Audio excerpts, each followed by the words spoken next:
All right, we are live and back at it. Welcome, everyone. This week in the B2B Growth Lab, the theme is Sink or Swim Doesn't Scale. We're here to discuss mentorship, team development, the big R retention, which impacts the bigger R revenue, and really just have a conversation about bringing new people on are often left to figure it out, to flounder, and often to quit. I'm sure we can learn which demographics and generations are more likely to quit, but really the key point here is that mentorship is missing across the board. It is a missing link in onboarding and retention, whether you're starting at the very bottom in the mail room or coming in to the C-suite up top. So here we're going to start diving into how you can scale mentorship structures and how to put people together in teams, in communities, in cohorts, pods, like ways of getting them to work together so that they're working inside a culture of support. And crazily enough, it makes learning happen faster and easier. I think some of the topics we're going to touch on: why mentorship beats any training video, how buddy systems can work, how to make rewards part of the structure of sharing so that there's gamification and everybody wins when new people win. Love it. And just tracking outcomes. So where do we want to start today? This is probably a 3-episode topic already, but Right. You cast a pretty big net. And I love that you called out the subtle difference in naming between mentoring programs proper and something else that's more aligned with onboarding and orientation, which is buddy programs, because they're often thought of as two different things, but the reality is programmatically they're very similar. So I love a good buddy program because the cost of turnover is most expensive if you lose them in the first 90 days, right? Right.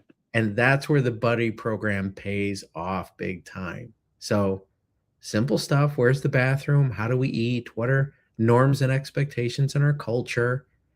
Right? Who's who? Who do I not talk to? Right? Who's a sociopathic SOB I should avoid? Yeah, all those things, right? You got to learn those things. Right. Those are critical components. What do you think, Zach? Like when you start thinking about a buddy program in a sales organization, does it dance with apprenticeship? Are they on the road together? Like, what's it look like in that context? I think that the best buddy programs, honestly, okay, so this is going to sound crazy. Bear with me. I think one of the best examples of a buddy program comes from the Church of Jesus Christ of Latter-day Saints, aka the Mormon Church. If you understand how those missionaries do things, it's actually a great buddy program, because you have to be around that person 24/7 for at least 6 weeks. You have what's called a senior companion and a junior companion. The senior companion is the leader. They're responsible for making the main decisions in that companionship. They're responsible for providing training and guidance and leadership for that junior companion, explaining, hey, in this mission, we go to bed and we're in bed at 10 p.m. because the rules say lights out at 10:30, and we're in bed at 10 so that we can be sure that lights out are at 10:30, or we're up at 6 so that we can get an extra half hour of language study in. So they're providing guidance on all those cultural norms, but then they're also doing every single day, they're doing role play. They are talking about, hey, as you're talking with people on the street about this church,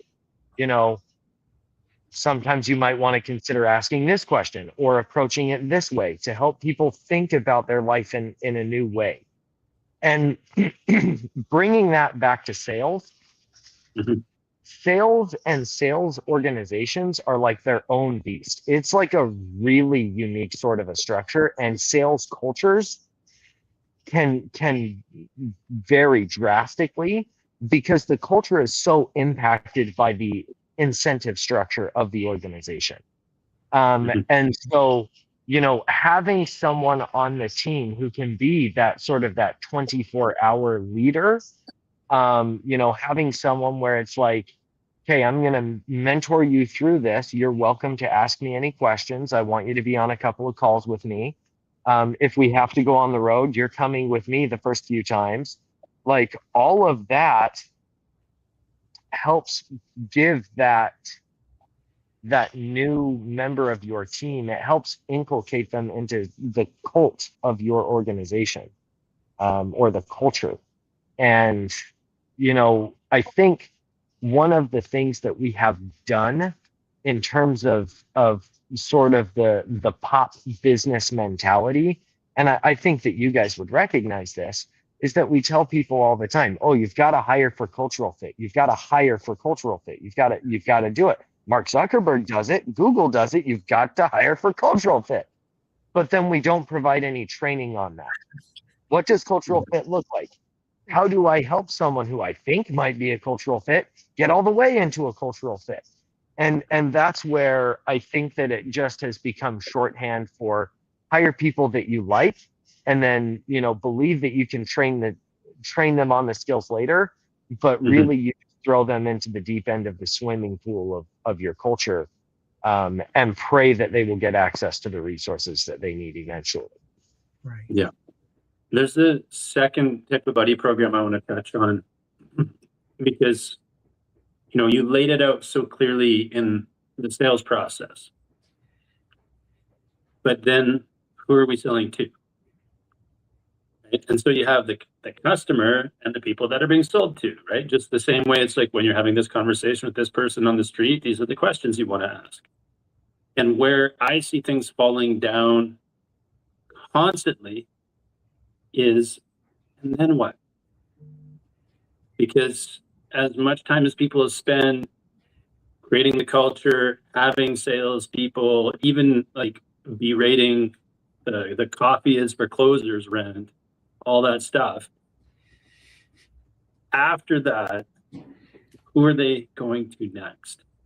And whether you have a customer success manager and an account manager, or one that does both, or you don't even know the difference between them, there's still that person that the customer needs to talk to after they paid and they leave the handholding of sales and move to the next step in their journey.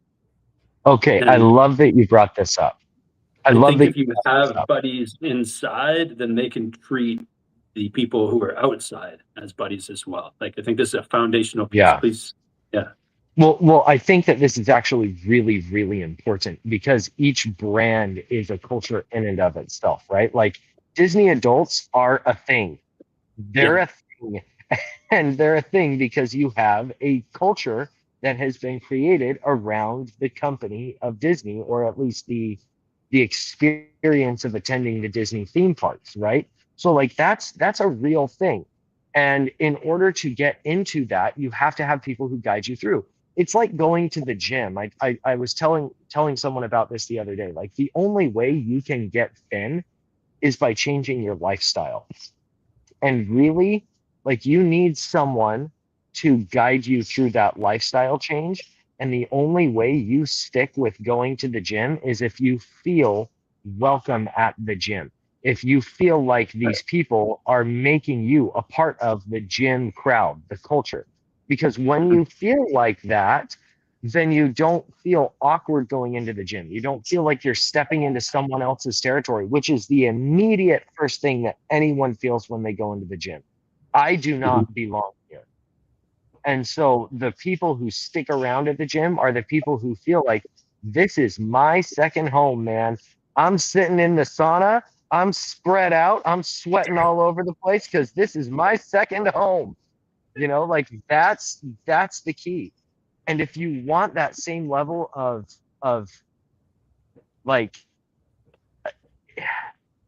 embracing of of what you do, your solution or offering, you've got to provide that guidance and that coaching from someone else. And that's the real job that customer success is supposed to be doing, is let me show you what it means to be a fan of such and such brand, and what our culture looks like, because like that's going to spell the biggest difference, I think. So I love that you brought that up. So it's key to retention both inside and outside of the organization, because it helps people feel like I'm a part of the tribe, not I'm a stranger stepping in and violating this space for other people. Mm-hmm. What do you guys think? Like, so many websites I go to right now have a chatbot, or they want to digitize AI their onboarding support. Mm-hmm. Right? So that's like a virtual buddy. I think that there's a difference between onboarding and customer success, and companies forget that to their own detriment. And here's what I mean by that. Onboarding is realistically just, this is how you use our product. Like that's all onboarding is. You can have an onboarding course that is YouTube videos and an AI chatbot that walks you through onboarding. Customer success is, how does this fit into your mental models? How does this fit into your daily application? How does this fit into your routine? When this problem comes up, we have to be the first person that you think about, and it's got to be with a smile on your face to solve this problem, because you know that consistently and successfully, we will resolve this issue for you. That to me is the difference between customer success and onboarding. And to weigh in on the AI application of it, because we do install this stuff on a daily basis, one of the ways I like to look at it is you can automate your outreach, right? Now, automation that's scalable is simplistic. Mm-hmm. How are we doing? Right? Rob, welcome to being a client. You had a meeting yesterday, just checking in. How are we doing? Mm-hmm. And we've reduced it. It's not conversational. It's a 1 to 5. Okay. The point is, when it's less than a 5, voice AI picks it up immediately. Why? You're important. How important? So important that technology follows up 30 seconds after no 5. And then what? It transcribes the conversation into the CRM. What's that mean? Hopefully you know it's AI, and therefore you know you have the latitude and you could treat it the way you wouldn't even treat a person. You could say whatever you want to say, because this is not a good moment. Right? It's like you just stubbed your toe on our product. And then, depending on the capacity of the organization, it can live transfer, it can round robin you into a tech support calendar, but it can get you to where you need to go. And then you get those 2 pieces of relief. Number 1, whew, I got that stuff off my chest, and I didn't have to hurt anybody's feelings when I was doing it. And number 2, somebody's going to handle it. And I think it's de-escalating, so that when you get that human to human, like maybe 45 minutes later, you're popping onto a Zoom. So the person can say, I know you read the turn the modem off and on instruction 7 times and it didn't work. So let's find out where it's broken. Right? And a lot of people forget that, and they do crappy automations and defaults. And then my least favorite thing on the planet, shove you into a phone tree. Instead of going after it with AI and automation on a problem-solving capacity, right? Which could just be like, we just want to identify, we want to hear what the problem is, right? And again, like all those bad words, that's okay. It's just in the transcript, but you can even use a secondary AI to take this is the actual problem, right? In section 1 and section 4, 5, and 7, we're just venting. Right? But sections 2 and 3 are the issue, and get it to the right desk at the right person at the right time and be addressed. But I think it actually creates a margin of safety in some of this stuff that, opens doors. I will say on the website side of things, a lot of the stuff that's being implemented is really low level. It's at the level of the phone tree. And I believe in training the AI to be conversational. And so we use a couple different frameworks depending on the application, but it's usually just like, I understand what you said. I heard that this is what you're saying. And then some sort of proactive, what would you like me to do about it? Right? Because again, like you can set these things up to just ramble if you don't give them guardrails. Or worse, they will just commiserate and do nothing functional. And both of those things are infuriating. All empathy, no action, right? Yes. That's awful. Oh, I heard that that's awful, Rob. Now what? Right. Yes. Yeah. Oh.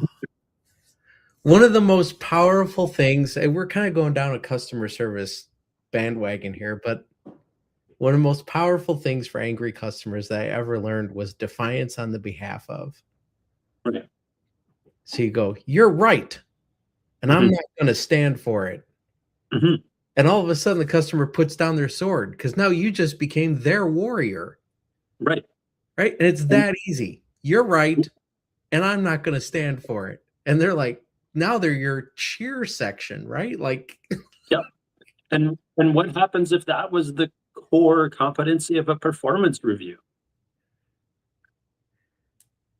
Right? I'm struggling with this. You're right. You're absolutely right. Let's look at how we can solve that together. Right. So I think that's the key piece, right? As much as we went down an application rabbit hole, the fact that we're dealing with humans on either side, the behavioral side of it is the key to this entire conversation. Just acknowledge people in all occasions, but especially the more upset they are, so that you can de-escalate. Yeah. Right? And give them a place to give their feedback about being upset to start with. Where does that start? Asking questions, knowing that they have a person to go to. We're back to the buddy stuff that, starts the mentorship pathway that we haven't even gotten into yet. Yeah. Well, and so I think that this is a good place to start, because, and Rob, I'd love to get your take on this. Personally, what I have seen is that the best sort of organizations that are able to create that mentorship pathway, or create use that mentorship pathway as a method of employee retention, focus on three things. I call it the 3 Ps: purpose, progress, and performance. So making sure that the employee's purpose and the organization's purposes are aligned, making sure that employee's progress is being tracked, and that their progress towards their goals and the company's progress towards its goals are being tracked, and you're able to show, you as an employee, as a member of the team, were responsible for this much of us getting towards our goal. Great job. And then the last part is that performance, providing coaching to help that employee improve their skills and do better, so that they're not. I heard somebody say this, and it's kind of stuck with me. There's a difference between having 10 years of experience and having 1 year of experience 10 times. And I think that performance, that coaching is what helps you have 10 years of experience, not 1 year of experience 10 times. So I'd be interested to get your guys' take. My little piece on that is to remember coaching happens inside of a container, right? Like, this isn't therapy. It's not a free form. It's like, and how do you feel about that? Right? Because I'm here to unpack whatever happens during this hour. And so I default, obviously, to systems and processes. I'm a process guy. But the way I talk to my team is, listen, we default to SOPs. And until it's so clearly written that the only question I can ask you is whether or not you can read, it's on me. Right? But once we have that, then we can get into the granular, like how is this being implemented? Right? And what's the outcome and what needs to be adjusted? But it only works if, you know, the image that's coming to mind is like the wheel and the handlebars of the bike. Like, you can loosen a bolt and make them crooked. That's going to make everything very difficult, right? And you want to line them up and then tighten that thing.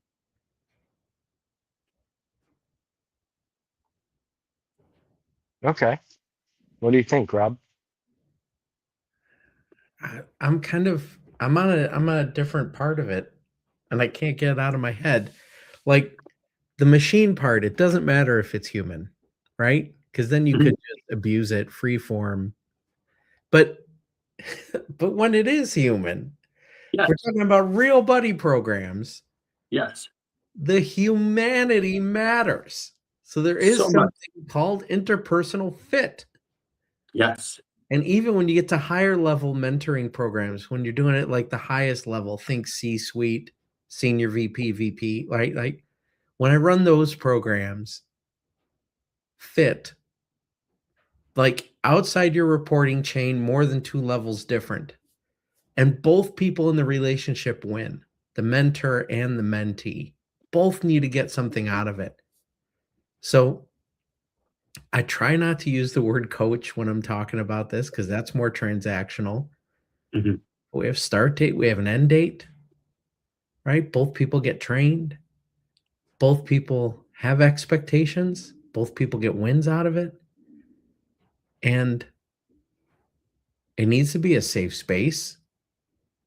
And typically how we find that fit is we have these two audiences with, call it 12 people each, and each give me your top 3 or 4 from the other list. And you want to optimize it and try and give everybody the most 1-1, right? The lowest summative value of pairings, Mhm. right? So some people are going to go 2-2. Okay. But you never want a 4-4. That's awful, right? They're not going to get along. So you're better compromising and putting a 2-3 together and rolling the dice to get more 2-2s and 1-2s and 1-1s, right? Do not do a 4-4. And then give everyone the out, right? Have 2 meetings. If you guys aren't gelling and you both want to be rematched, let me know, right? It's imperfect. Humans are imperfect. Mhm. Well, But I agree with that. Go ahead, Rob. Finish up. programs are money, right? It's growth, engagement, win-win, right? Like more companies should do what we're talking about. Mhm. They should hire us to help them do it. Plug. If only there were No, companies that third party run these programs for you and you didn't have to use your internal resources to do it, right? Right. yeah. No, I want to be clear with what I was saying earlier about those 3 Ps because I look at those 3 Ps as sort of, and I apologize if you can hear any ambient noise. I'm in an airport. I look at those 3 Ps as sort of the functional directional container, the qualitative side of that. Mhm. And yes, you have to have a structure for those conversations so that they don't go into these wild sort of, hey, tell me about your childhood sort of direction, you know? Um, but I do think that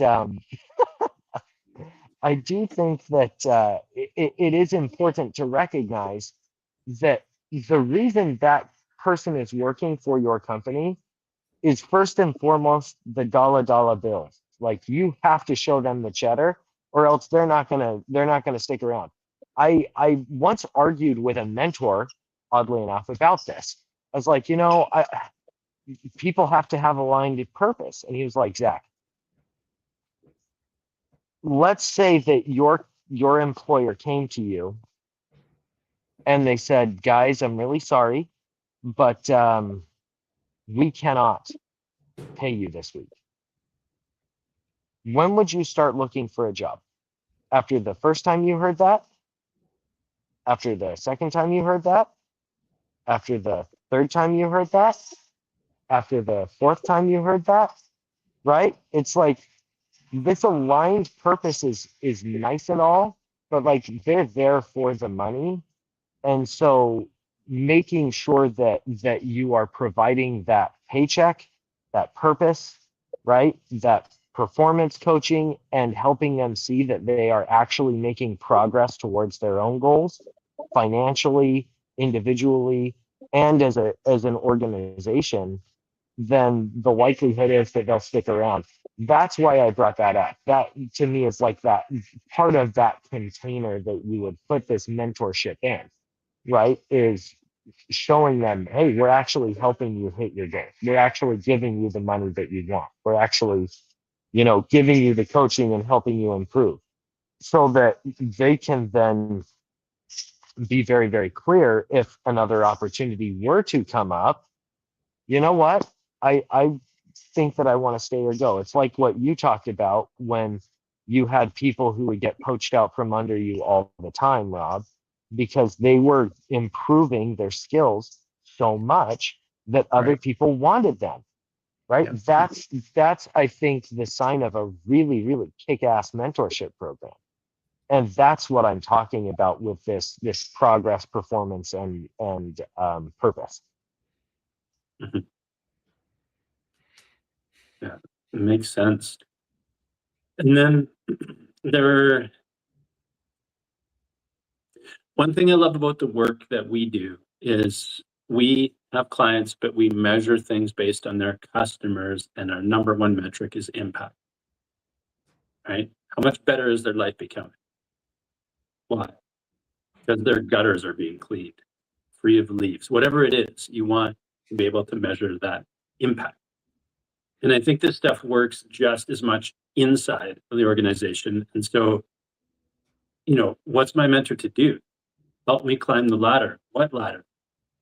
Well, an emotional ladder, right? Like there's stuff where like I feel better about what I'm doing here, why I'm here, what my purpose is, and how I'm serving.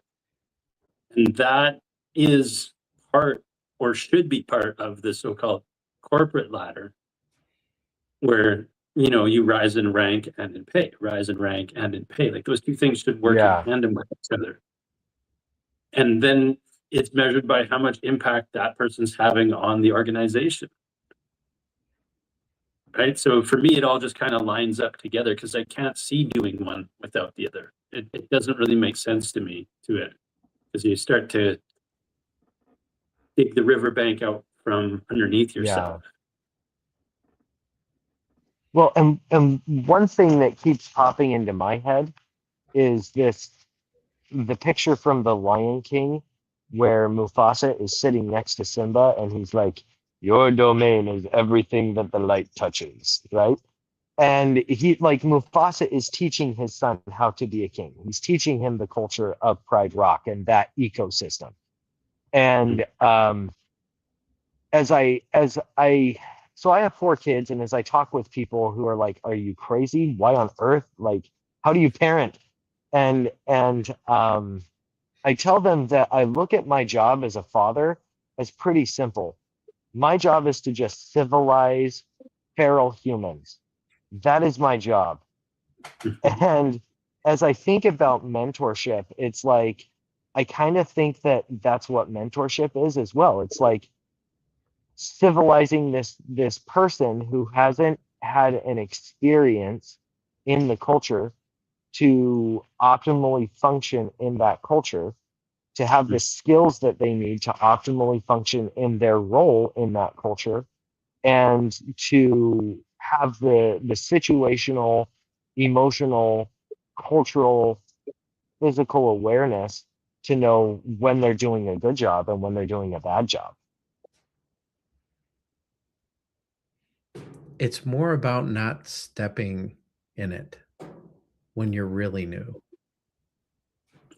Right? So say the culture has, what's the nicest way I could put this? A bunch of family members with different last names working throughout the business. Often the children of those people in the business, right? Right. So thou shalt tread very quietly and carefully, right? Because that's so-and-so's granddaughter and so-and-so's niece and nephew and somebody's uncle. And how many people from that family work here? Yes. So Yeah.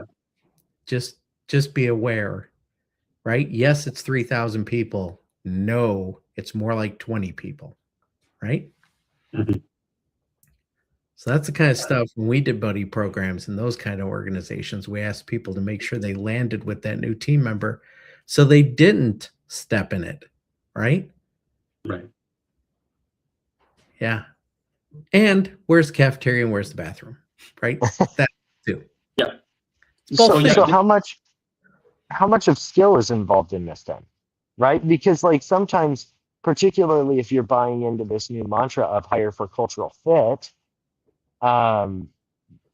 sometimes they're just hiring people that they think are going to do well in the culture who might be lacking in some of the skills that they need to optimally perform in their position.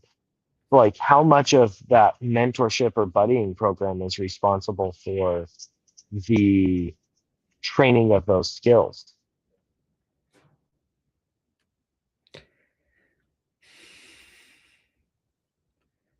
I think it's more culture and less skill, honestly. It in sales, you could have some more because they get particular on the sales methodology. You'll have raw skill, but you want to refine it into we do challenger here, we do hunter, we do whatever insights, we do right? Like okay. Yeah. So you gotta kind of put the Play-Doh into the mold, but electrical engineers, if you did the interviewing correctly, you got somebody who's technically competent, right? Right. Yeah. So And even those frameworks that you were just alluding to, I mean, you study a few of them and it's like, oh, so it's those steps with different labels. right. It's language. Yeah. Yeah, Yep. absolutely. And that's maybe another piece of the culture. Like that's definitely in the surface level buddy program stuff, helping people translate what they know into the new words of the new place that have the same meaning as other places. Right? That's probably a great place to start because then you get the psychological safety. Like I know what that word means. I know here that that's, how we do it. And it just kind of helps people get their grounding, and you get the intellectual where's the bathroom, where's the cafeteria stuff as well. Yeah. Let's be also cautious about getting too uptight and punitive as the word police, because few Right. things are more toxic than that. Right. Walk around picking apart everyone's grammar. Oh, you used the wrong article there. Oh, we don't say supplier, we say vendor. Right. Like you're causing turnover. Right. Right. Absolutely. So It comes back to the classic rule: don't be a dick. Right. Yes. Yeah. 100%. Very well said. Let's end right there. Other than that, are there any other implementable takeaways that we want to start putting to work today?